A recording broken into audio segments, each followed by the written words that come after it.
अच्छा, हमने एक्समेयर लेज़र जो है वो स्टार्ट की हुई थी। तो एक्समेयर लेज़र जो है that is a different type of laser जिसके अंदर डायमर्स यूज़ होते हैं। ठीक है, डायमर्स क्या होते हैं कि ऐसे मालिक्यूल्स के जो एक्साइटेड स्टेट्स के अंदर होते हैं एक से ज़्यादा, उनको हम डायमर्स का नाम देते हैं। तो वो कल हमने यही, और एक्समेयर भी इसी को ही कहते हैं, यानी कि वो लेज़र के जिसके अंदर मालिक्यूल्स जो हैं वो पहले से एक्साइटेड स्टेट के अंदर हों, उसको हम एक्समेयर लेज़र का नाम। तो मैंने कल आपको इसका इंट्रोडक्शन बताया था और इसकी जो है वो कंस्ट्रक्शन करवा दी थी। आज हमने वर्किंग ऑफ एक्समेयर लेज़र जो है उसको स्टडी करना।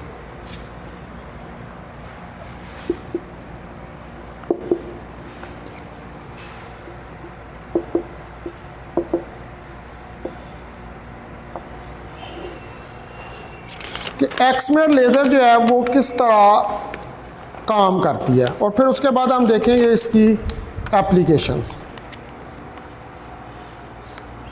तो KrF क्रिप्टॉन फ्लोराइड, ये एक एग्जांपल है एक्समेयर मॉलिक्यूल की। ठीक है जी, first point KrF krypton fluoride is an example of an exmer molecule। इसमें क्रिप्टॉन जो है ये एक रेयर गैस है। ठीक है जी, Kr is an rare gas. ये अब टर्में आपने पढ़ लेनी है, ये rare gas, noble gas, inert gases, 3 किस्म की टर्में होती हैं ये। ठीक है, ये केमिस्ट्री के अंदर जब इनकी क्लासिफिकेशन की जाती है तो वहाँ पर इनको ये नाम जो है वो दिए जाते हैं कि कौन सी रेयर गैस है, कौन सी नोबल गैसेस है, उनके नाम है। अब मुझे केमिस्ट्री इतनी कोई नहीं आती है। ठीक है, तो ये कोई रेयर गैस है। ठीक है, और इस रेयर गैस के अंदर जो इनर्ट एलिमेंट है,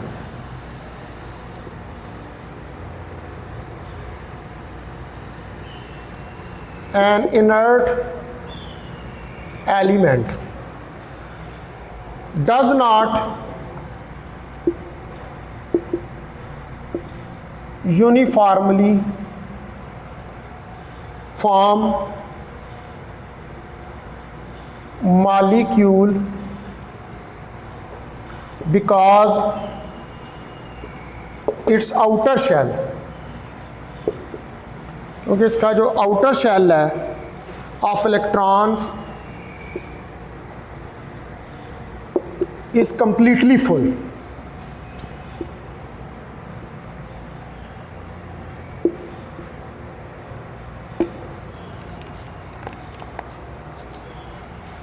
ठीक है जी, यानी कि जो क्रिप्टॉन फ्लोराइड है ये एक एक्समेयर मॉलिक्यूल। अब अगर एक्समेयर मॉलिक्यूल है तो इसका मतलब है कि ये पहले एक्साइटेड स्टेट में होगा। एक्समेयर का तो यही मतलब है ना, डायमर होगा।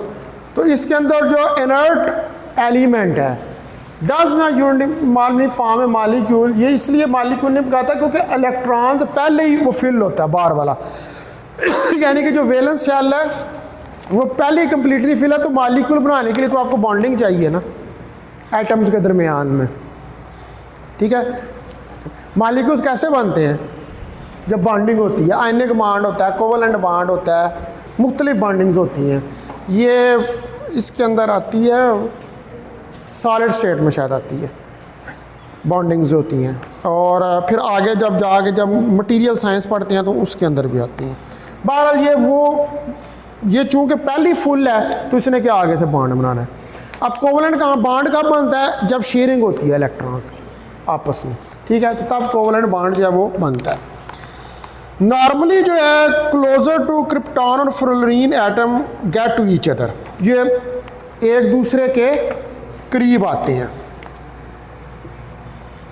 Normally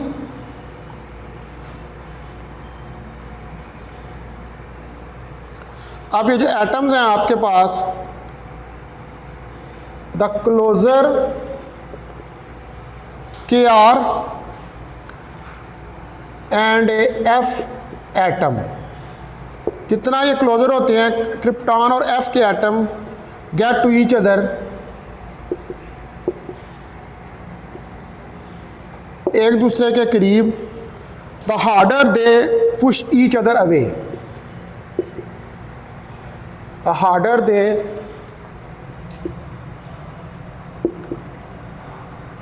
push each other away. तो जितना ये करीब आते जाते हैं इनको उतना अपने आप से एक दूसरे को परे धकेलना मुश्किल। इसका मतलब है कि इनके दरमियान को ट्रैक्शन हो रही है। अगर तो परे धकेल रहे हो तो इसका मतलब है कि रिपल्शन है, तो यहाँ पर तो कोई ट्रैक्शन का चक्कर जो है वो इसमें चल रहा है। तो they will never form stable molecule. अब ये इस फॉर्म में कभी भी स्टेबल मॉलिक्यूल जो है वो नहीं बना सकते।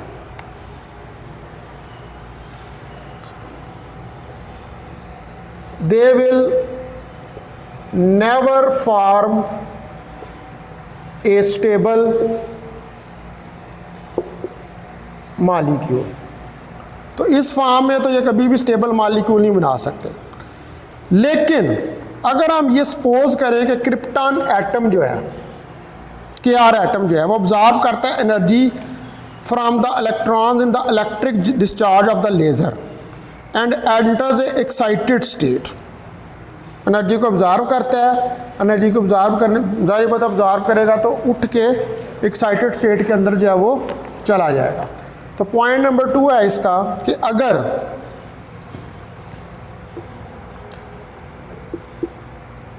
however suppose, आप सपोज करें कि the Kr atom absorbs energy, ये एनर्जी को ऑब्जॉर्व करता है फ्रॉम इलेक्ट्रॉन्स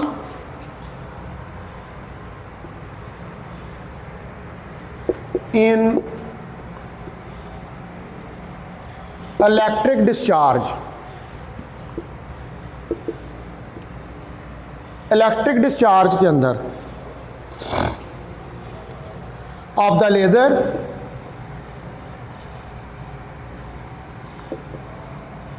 एंड entered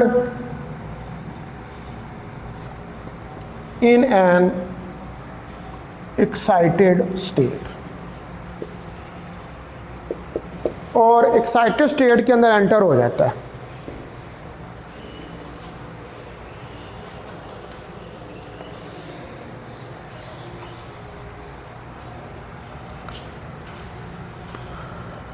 अब ये जो एक्साइटेड एटम्स हैं क्रिप्टॉन के, अगर ये अप्रोच करें एफ के एटम को तो force between them will be attractive rather than repulsive, जो मैंने पहले शुरू में बात की।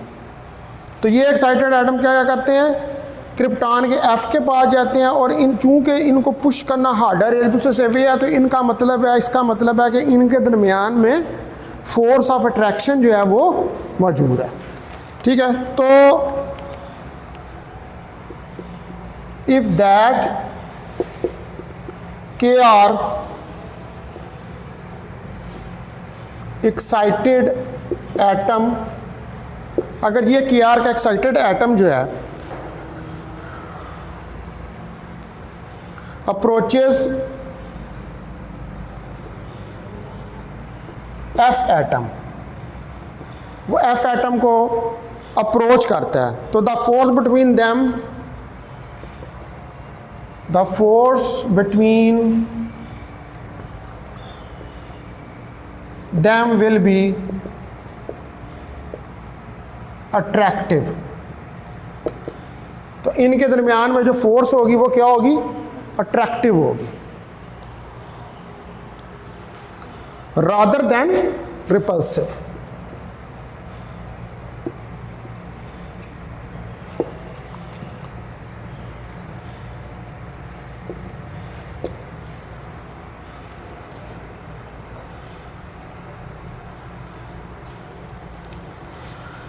तो अब जो इस केस के अंदर जो एटम्स हैं विल पुल टुगेदर, एक दूसरे को पुल करेंगे to form a stable molecule.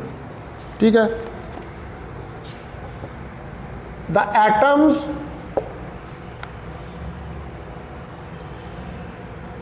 Will pull together. अब चूंकि अट्रैक्शन है इनके दरमियान में, तो एक दूसरे के करीब आ रहे हैं, ना कि एक दूसरे से अवे जा रहे हैं।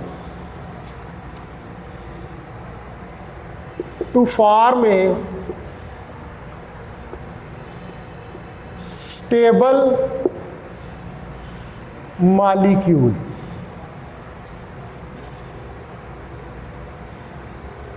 ऑफ KRF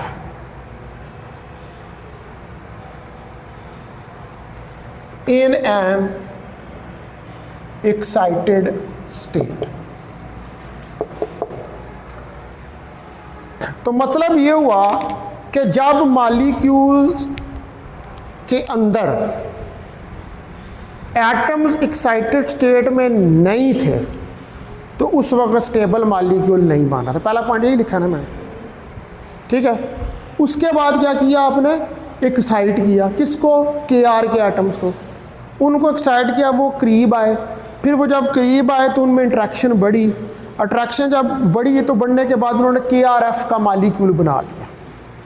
अब वो KRF का मॉलिक्यूल जो बन गया एक्साइटेड स्टेट के अंदर वो स्टेबल है। This is the point to be noted. Excimer laser होती ही एक्साइटेड स्टेट में, एक्साइटेड स्टेट के अंदर वो स्टेबल है। अगर एक्साइटेड स्टेट नहीं है, अब उसको किसी तरीके से इलेक्ट्रिक डिस्चार्ज दिया गया है और इलेक्ट्रिक डिस्चार्ज दे के उसको एक्साइट किया गया, तो फिर उसने स्टेबल मॉलिक्यूल जो है वो बनाया। क्योंकि जो एक्समियर लेज़र है उसके लिए आपके पास स्टेबल मॉलिक्यूल का होना ज़रूरी है, और स्टेबल मॉलिक्यूल का मतलब यह है कि वो पहले से एक्साइटेड स्टेट में मौजूद होगा।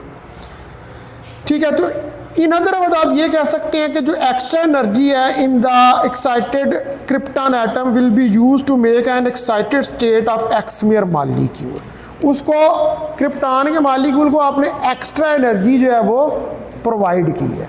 अब उस एक्स्ट्रा एनर्जी की वजह से वो एक्साइटेड स्टेट में गया है और एक्साइटेड स्टेट के अंदर जाकर उसने स्टेबल मॉलिक्यूल जो है वो बनाया। ठीक है, तो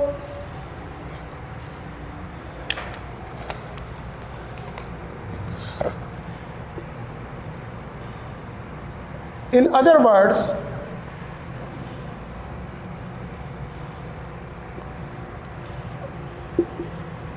the extra energy in the excited KR atom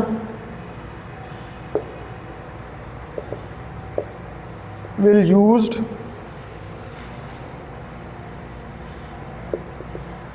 be used to make an excited state of excimer molecule।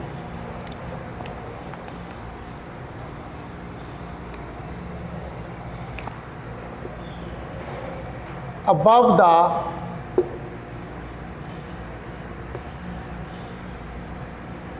Energy of A ground state. जाहिर बात है एक्साइटेड स्टेट में है तो उसकी एनर्जी ग्राउंड स्टेट से ज़्यादा ही होगी। Ground state excimer molecule, but stable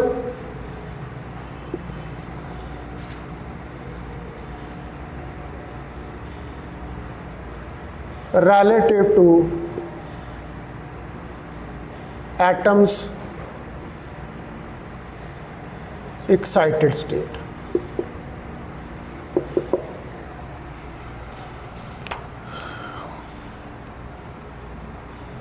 ठीक है जी। अब ये मॉलिक्यूल जो इस तरह एक्साइट करके आपने इसको स्टेबल बना लिया है, तो ये ज़्यादा देर तक स्टेबल नहीं रह पाएगा, ठीक है, क्योंकि किस तरह इसको स्टेबल बनाया गया है, एक्स्ट्रा एनर्जी दे के बनाया गया। अब जाहिर बात है जितनी देर तक एनर्जी देते रहेंगे तो स्टेबल रहेगा, जब एनर्जी को स्टॉप कर देंगे तो फिर स्टेबिलिटी ख़त्म हो जाएगी। कितने पॉइंट हमने लिखे हैं? 2। तो ये तीसरा पॉइंट हो गया कि दिस एक्साइटेड मॉलिक्यूल, तो ये जो एक्साइटेड मॉलिक्यूल है will not be stable for a long, ज़्यादा देर तक ये स्टेबल नहीं रहेगा। Typically the life time of these excimer molecules are in nano seconds. तो ये जो एक्समियर मॉलिक्यूल्स होते हैं इनका लाइफ टाइम किस में होता है? नैनो सेकेंड्स के अंदर। Typically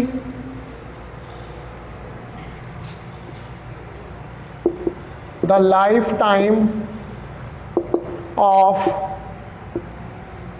these excimer molecules are in the nanosecond। तो अब जो एक्साइटेड एक्समियर मॉलिक्यूल होता है losses its energy mostly by emitting a photon and decays to the ground state. अब वो क्या करेगा? अपनी एनर्जी को लाज़ बात law of conservation of energy maintain करना है, एनर्जी को लूज़ करेगा, लूज़ करके क्या करेगा? वो ग्राउंड स्टेट में आ जाएगा। तो जो आपके पास ग्राउंड स्टेट है इज़ इनहेरेंटली अनस्टेबल, वो पहले से अनस्टेबल है and can not exist for a more than a pico second or so, इससे ज़्यादा वो एग्जिस्ट नहीं करती। तो लिहाजा जो मॉलिक्यूल है फ्लाइज अपार्ट, परे आ जाता है, बिल्कुल उड़ जाता है, वहाँ से ख़त्म हो जाता है, ठीक है। जब यानी कि अपनी एनर्जी को लूज़ कर देता है, ग्राउंड स्टेट पहले ही उसकी स्टेबल नहीं है, यानी कि वो ज़्यादातर ग्राउंड स्टेट में भी नहीं रह सकता ना, तो जब नहीं रह सकता तो वहाँ से वो ख़त्म हो जाता है, फ्लाइज अपार्ट हो जाता है। तो the excited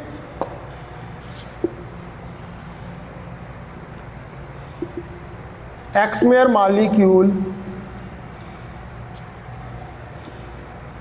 loses its energy, ये अपनी एनर्जी को लूज़ करता है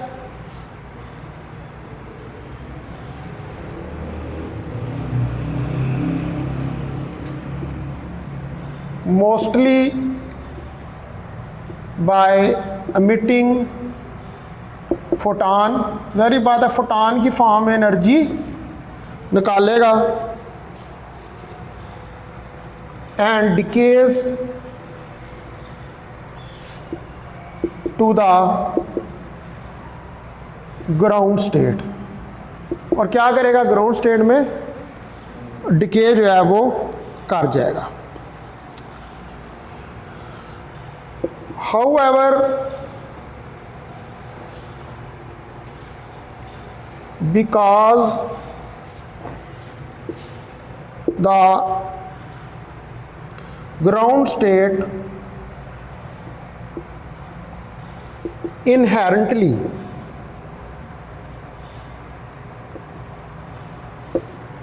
विरासती तौर पर रिचुअल भी इसको कहते हैं इनहेरिटेंस को, तो उसके पास विरासत में ये है कि वो स्टेबल नहीं है, उसका करैक्टरिस्टिक है उसका अनस्टेबल है।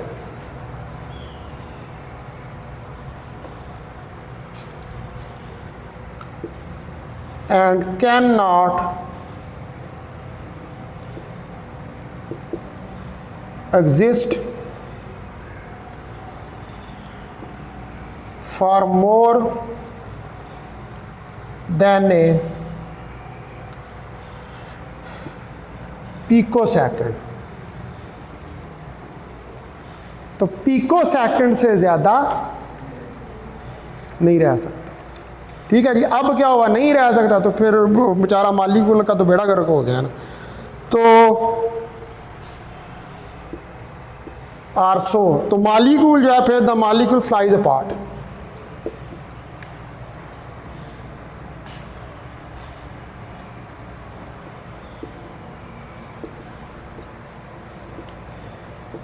तो मालिक्यूल जो है वो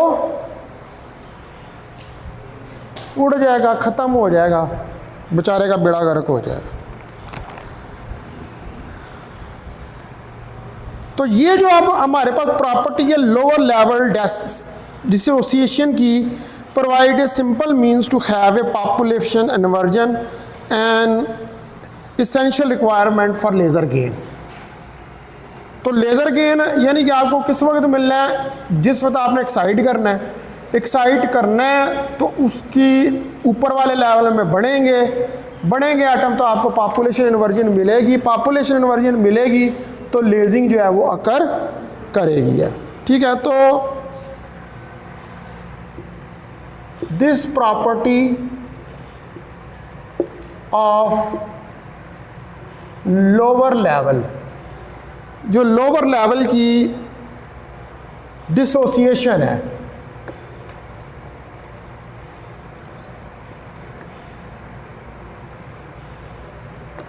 डिसोसिएशन का मतलब है कि वो लोअर लेवल में ज़्यादातर देर तक नहीं रह सकता। Provides a simple means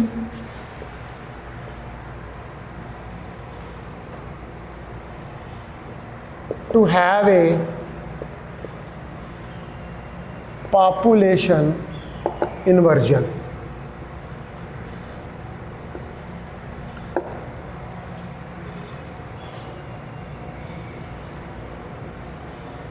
An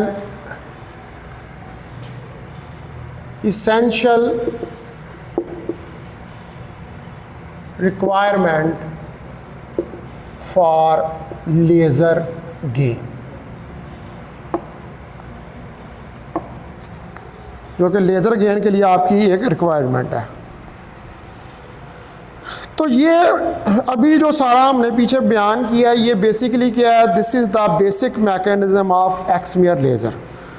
तो जो फोटॉन प्रोड्यूस होते हैं when excimer molecule decays to its ground state and flies apart, let us take the closer step by step look at what happens in an excimer laser. ठीक है, अब एक्समियर laser के मज़ीद इसको ज़रा हम देखते हैं। तो लेज़र जो है structure is not like the low power gas laser. अब ये लेज़र जो यहाँ पर इस्तेमाल होती है, ये कोई लो पावर गैस लेज़र नहीं है।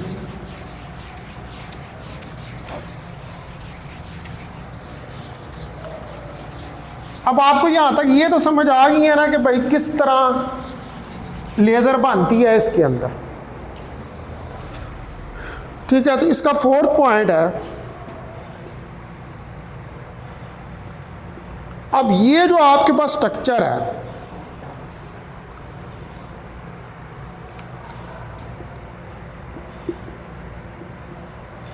The ledgers physical structure. अब इस लेजर का यानी कि एक्समियर लेजर का फिजिकल स्ट्रक्चर है, is not like that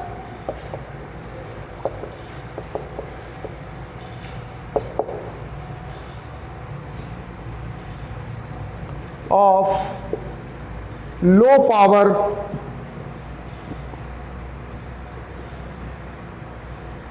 gas lasers.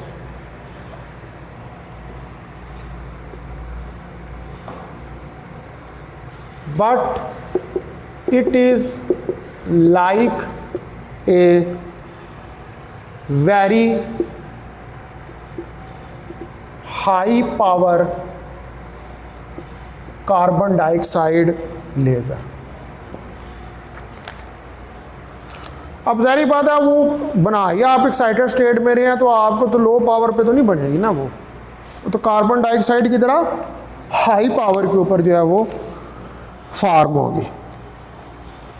तो यहाँ पर एक चैम्बर होता है कि जो कंटेन कर रहा होता है अप्रोप्रिएट गैसेस को, जिसमें स्मॉल अमाउंट ऑफ क्लोरीन और फ्लोराइड होता है in a case by an electric current that runs from the high voltage electrode through the gas to the other electrode at ground voltage. अब ये जब उसमें से गुजरता है वोल्टेज तो ये क्या क्रिएट करता है, जो क्रिप्टॉन और फ्लोरीन का होता है उसके अंदर डिस्चार्ज को क्रिएट करता है। जो फ्लो ऑफ करंट होता है in the direction perpendicular to optical axis and gas flow in other gas laser such as helium neon laser the flow of current is along the optical axis.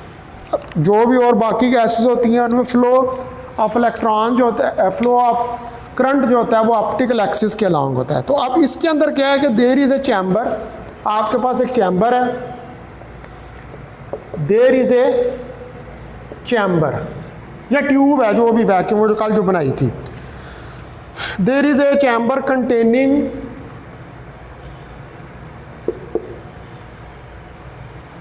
appropriate gases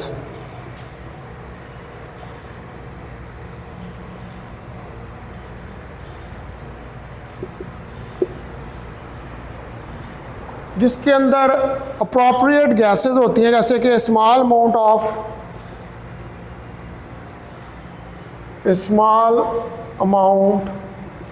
of KR and जिसमें small amount of KR और F2 होता है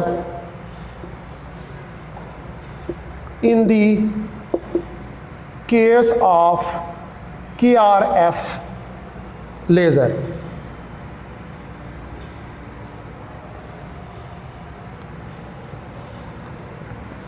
plus a buffer gas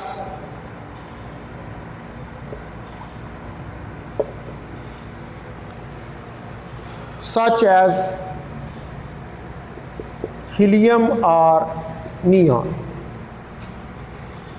ठीक है जी। And population inversion is created and population inversion is created. और यहाँ पर पॉपुलेशन इन्वर्जन जो है उसको क्रिएट किया जाता है by an electric current, by an electric current that runs, जो कि गुजरती है from high electric high voltage electrode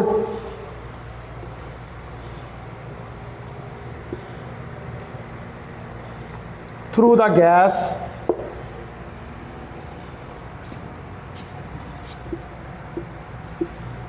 to other electrode at lower voltage।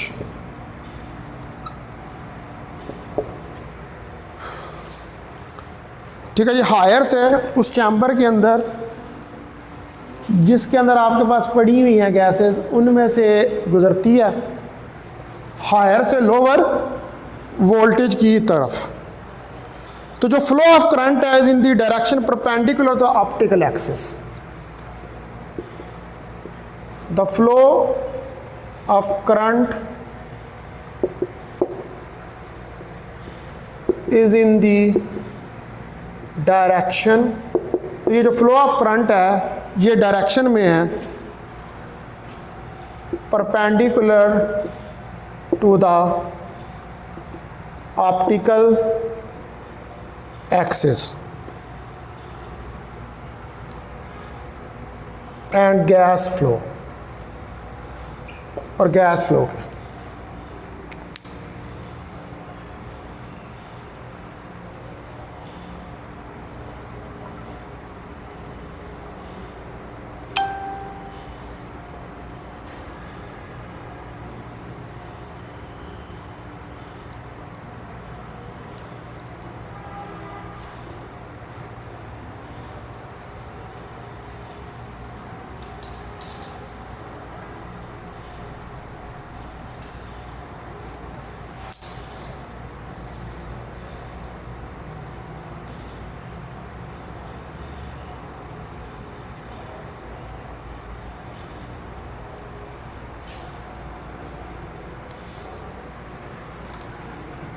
इसके अलावा जो अदर गैसेस होती हैं,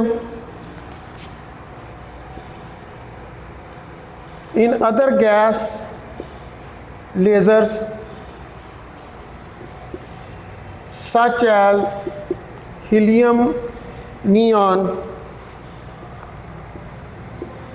और आयन लेजर्स, या जो आयन लेजर्स होती हैं, the flow of current is along the optic, perpendicular नहीं होता, is along the flow of current is along the optical axis.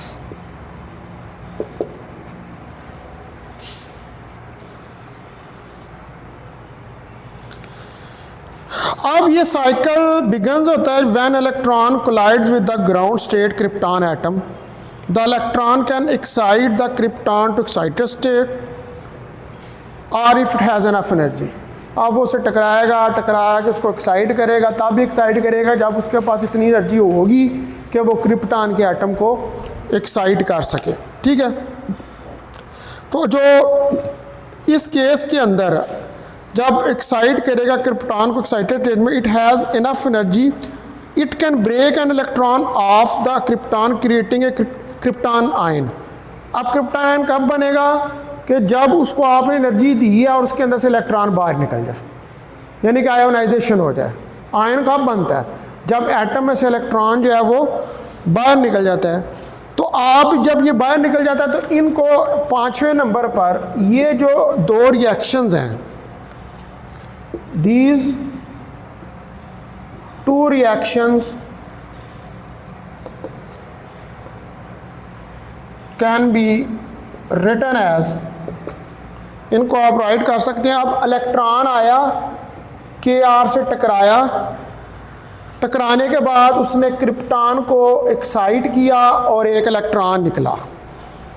ठीक है, फिर आगे अब ये प्रोसेस चल रहा है, फिर ई प्लस के आर आया, फिर टकराया, फिर क्रिप्टॉन जो है वो पैदा हुआ और साथ दो इलेक्ट्रॉन निकल गए।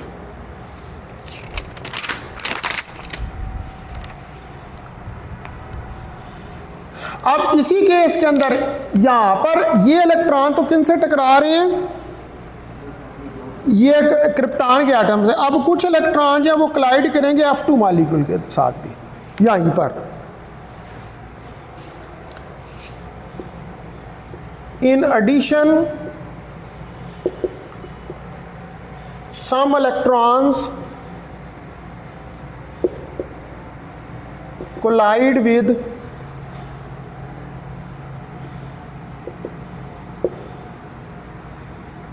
F2 molecules, इनके साथ भी टकराएंगे। तो collision of electrons with F2 molecule breaks the molecule apart, तोड़ देगा मॉलिक्यूल को, and may ionize the individual atom. अब जब उसको तोड़ देगा तो वो एटम क्या हो जाएगा? आयोनाइज हो जाएगा, यानी कि E plus F2 F plus F minus, ये इसमें ब्रेक कर दिया। अब यहां पर हमारे पास they are all these excited krypton atoms, fluorine ions and krypton ions in the laser discharge region. अब ये सारे हमारे पास क्या आ गए हैं? Excited state.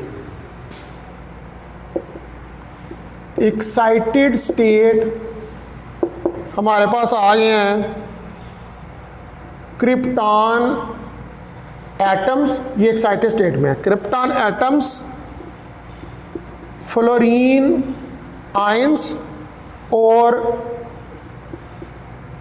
के आर आयंस, ये सारे किसमें हैं? एक्साइटेड स्टेट में, लेजर डिस्चार्ज रीजन के अंदर। They can combine in several ways to create a excimer molecule. मुख्तलिफ तरीक़ों से ये कंबाइन करते हैं और एक्समियर मॉलिक्यूल जो है उसको जनरेट करते हैं। ठीक है,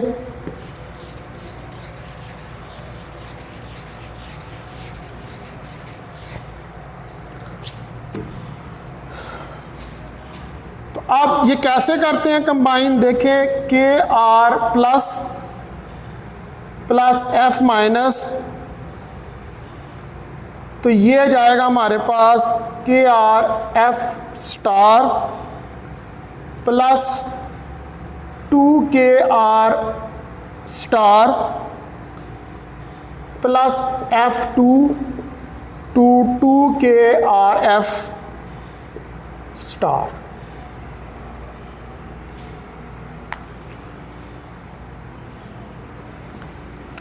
तो ये आपके पास कौन सा मालिक्यूल बन जाएगा एंड पे आके, स्टेबल मालिक्यूल।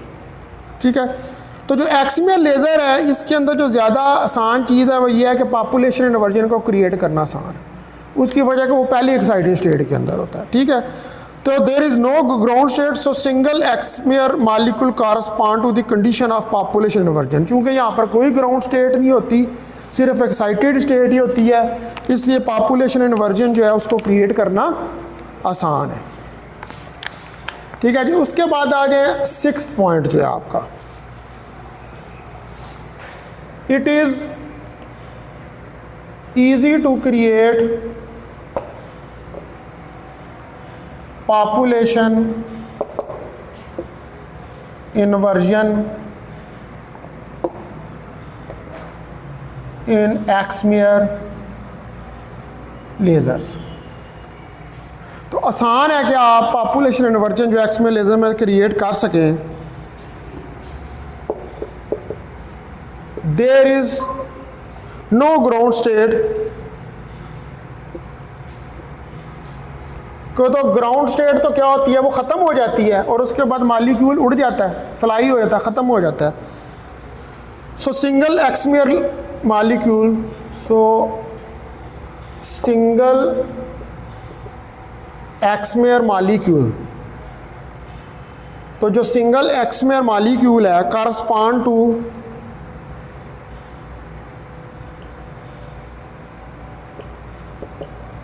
द कंडीशन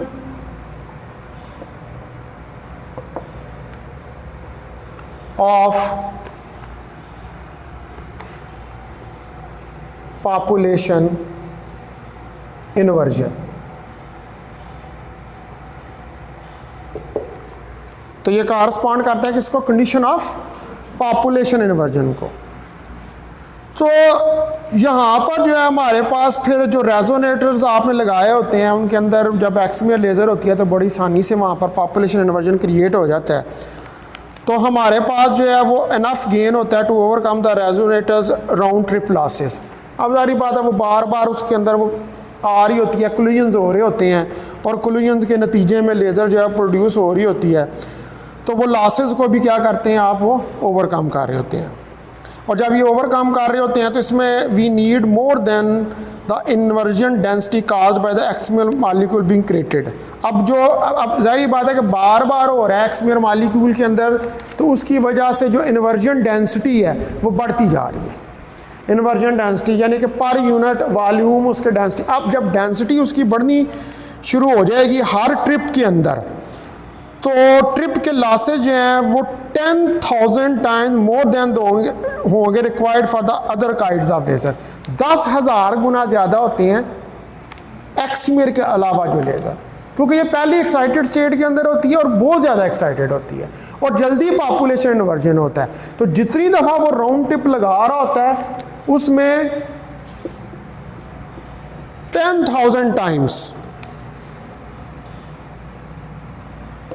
जो लॉसेज हैं are more than other gas lasers, वो अदर गैस लेजर से ज़्यादा होते हैं। तो greater inversion needed the lasing implies greater input power to get number of excited. अब ज़्यादा बात है, आपको ग्रेटर इन्वर्जन चाहिए तो उसके लिए ज़्यादा ग्रेटर पावर की इनपुट स्टेट्स चाहिए जिसके ज़रिए आप एक्साइटेड स्टेट हासिल करें। तो इसके नतीजे में excimer lasers are pulsed because it is too difficult to maintain such a high inversion. अब ये पल्स की फॉर्म में होती हैं, ठीक है। एक होती है ना कॉन्टीन्यूस वेव लेज़र होती है, ये कॉन्टीन्यूस वेव लेज़र नहीं होती।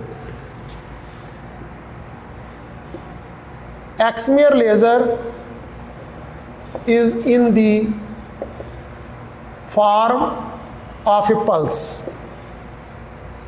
ये पल्स की फॉर्म में होती है और उसकी वजह क्या होती है, क्योंकि ये बहुत मुश्किल है कि हम मेंटेन रखें सच हाई इन्वर्जन और एनर्जी को मुस्तकिल देते रहें गैस मीडियम को ओवर एन एक्सटेंडेड पीरियड, एक लॉन्ग टाइम के लिए। ठीक है जी, तो ये बहुत मुश्किल हो जाता है इसमें। तो वेरियस एक्समियर स्पीशीज़ जो हैं वो आप देख सकते हैं कि जैसे ARF है, KRF है, XCCL है, XCF है, ये मुख्तलिफ़ किस्म की ये आप यूज़ करते हैं। ARF, KRF, XCCL, XEF, ये ना बुक के अंदर एक टेबल बना हुआ है, ये देखें, नज़र आ रहा है ना ये टेबल, इसमें लिखी है, देख लेना यहाँ से इसको, इनकी परसेंटेज जो है वो दी हुई है और इसमें रिलेटिव पावर्स भी दी हुई हैं KRF की और मोस्ट पावरफुल एक्समियर लेज़र्स भी दी हुई हैं। अब ये रिलेटिव पावर दी हुई हैं, जैसे इसकी ARF की 0.5 है, KRF की 1.0 है, 0.7 है, जैसे ये इसकी रिलेटिव पावर है, इसकी 0.5 है, इसकी 1.0 है,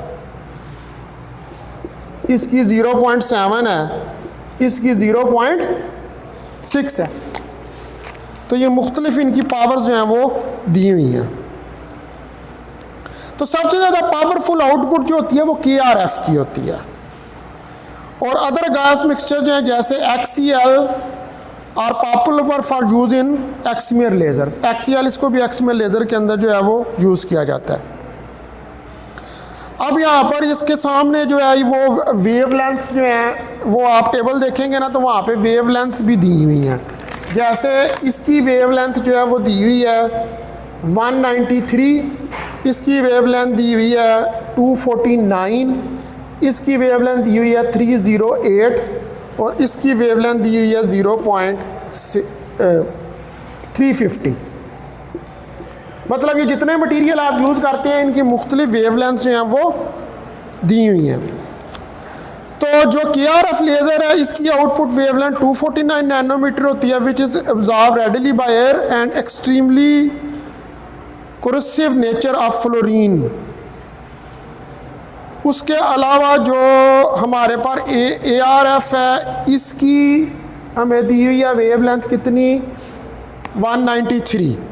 ठीक है, तो सबकी जो है वो डिफरेंट वेवलेंथ जो हैं वो एक दूसरे से मौजूद हैं, यानी कि इसमें से जो फोटॉन्स निकलते हैं वो डिफरेंट टाइप के फोटॉन्स जो हैं वो निकलते हैं। ठीक है जी, अब इसमें इसकी एप्लीकेशंस रह गई हैं तो मेरा दिल है कि वो भी मैं बता ही दूँ। ये वर्किंग तो मैंने आपको इसकी बता दी है। अब एप्लीकेशंस के अंदर जो है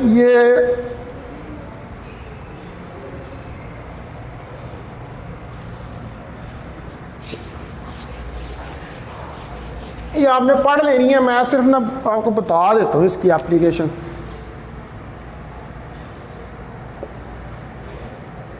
एप्लीकेशंस तो एक्समियर लेज़र जो है ये यूज़ होती है मेडिकल फील्ड में, मटेरियल प्रोसेसिंग में, पंपिंग ऑफ डाई लेज़र्स में और फोटोग्राफी के अंदर। ये एक्समियर लेज़र जो है इनकी डेंसिटीज़ जो होती हैं ये होती हैं 10 की पावर 13 वोल्ट पर मीटर स्क्वायर तक की। और जो एब्जॉर्प्शन कोएफिशिएंट होता है ज़्यादातर मटेरियल्स का वो मच ग्रेटर होता है than the wavelength of ultra violet than for visible और नियर इंफ्रारेड। लिहाजा एक्समियर लेज़र जो हैं ये ऑब्जॉर्व करती हैं ओवर वेरी शॉर्ट डेप्थ्स, यानी कि थोड़ी सी भी एनर्जी ऑब्जॉर्व करती हैं तो फ़ौरन उसके बाद ये एक्साइटेड हो जाती हैं। When materials are irradiated with excimer laser they produce sharp edges in cutting process. Cutting process में भी यूज़ होती हैं। ठीक है, मेडिकल में भी यूज़ होती हैं। लिथोग्राफी इसके अंदर भी जो है वो इनको इस्तेमाल किया जाता है। तो ये सारी जो है वो क्या है इनकी एप्लीकेशंस हैं। ठीक है जी, अब ये मैंने ख़त्म कर दिया यहाँ पे, इसको ज़रा पढ़ लेना, आपको मैंने ब्रीफली बताया। उसके बाद मैं शुरू करूँगा फ्री इलेक्ट्रॉन लेज़र।